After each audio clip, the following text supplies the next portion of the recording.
Аса қамқор, ерекше мейірімді, рахымды Алланың атымен бастаймын. Субханаллах, әлхамдулиллах, Аллаху әкбар, Аллахумма солли ва соллим аля набиинна Мухаммад. Ассаламу алейкум ва рахматуллахи ва баракатуху. Өздеріңіз көріп отырған мына суретте арабша Алла есімі жазылған, үстінде айдың суреті, астында кітап бейнеленген. Әрі ол кітап жай кітап емес, Алланың кәләмі, қасиетті Құран кәрім. Сонда бұл сурет нені баяндап тұр? Бізге Алла тағала Құранды түсірді.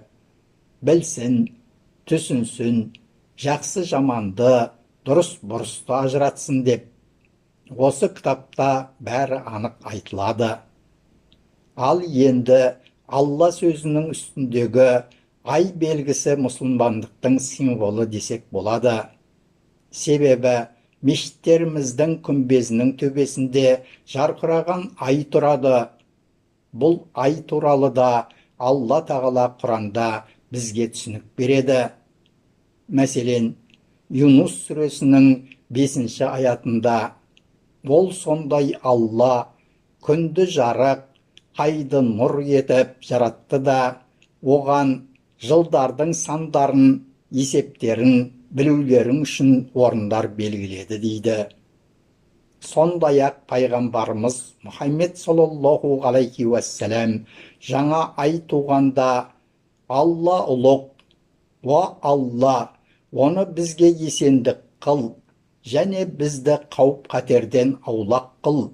Бізге оны иман мен ислам айы еткейсің.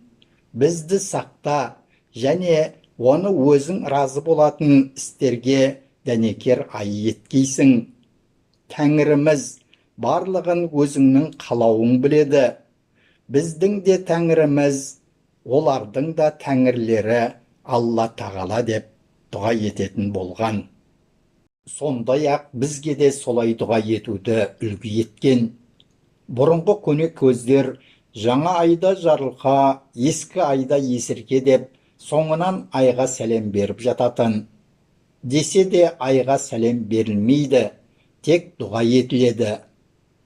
Енді суреттегі Құран мәселесіне келер болсақ, бұл Құран Мұхаммед саллаллаху алейхи уассаламның 40 жастағы кезінде Нұр тауындағы Хира үңгірінде алғаш рет Жебірейіл періште арқылы уақи етілді. Жебірейіл алейхиссалам Алланың әмірімен түн жарымында үңгірде құлшылықта болып жатқан Мұхаммед саллаллаху алейхи уассаламға жас жігіт қалпында келді. Сөйтіп, ол періште Мұхаммед саллаллаху алейхи уассаламға жаратқан Раббыңның атымен оқы. Ол адам баласын ұйыған қаннан жаратқан. Оқы, Раббың аса ардақты, ол қаламмен жазуды үйреткен, әрі адамға білмеген нәрселерін білгізді дейді. Бұл Алладан келген тұңғыш уақи Құрандағы Ғалақ сүресінің 5 аяты еді. Дүрсілдей тулаған жүрекке нұр болып құйылған бұл Құран адамзаттың асылы болған Мұхаммед саллаллаху алейхи уассаламға түсірілуі арқылы пайғамбарлық жүктелді. Әрі бұл Құран түскен ай қасиетті Рамазан айы болатын. Сондықтан да Рамазан ең құрметті де берекетті ай һәм айлардың сұлтаны.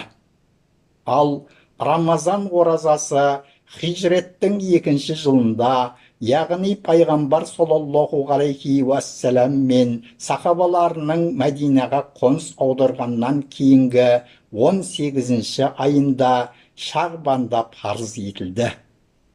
Бұл милади есебі бойынша 624 жыл. Құрандағы Бақара сүресінің 185 аятында Алла тағала сендердің араларыңда кімде-кім Рамазан айының туғанын көрсе, сол күні ораза ұстасын деп бұйырады.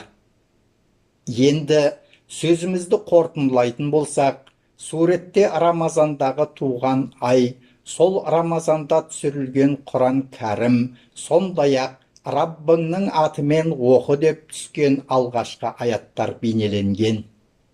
Ақиқатында Раббымыздың түсірген осы аяттары арқылы ақиретке дейінгі ер мен әйелге ес білгеннен естен танғанына дейін ілім парыз болған.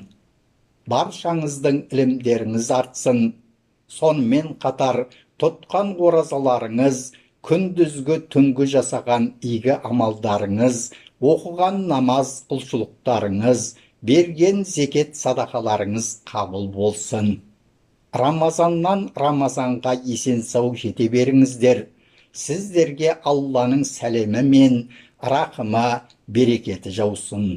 Аллаху әкбар. Subhanallah, elhamdülillah, Allahu Ekber, Allahümme salli ve sallim ala nebiyyina Muhammed. Assalamu alaikum ve rahmetullahi ve berekatuhu.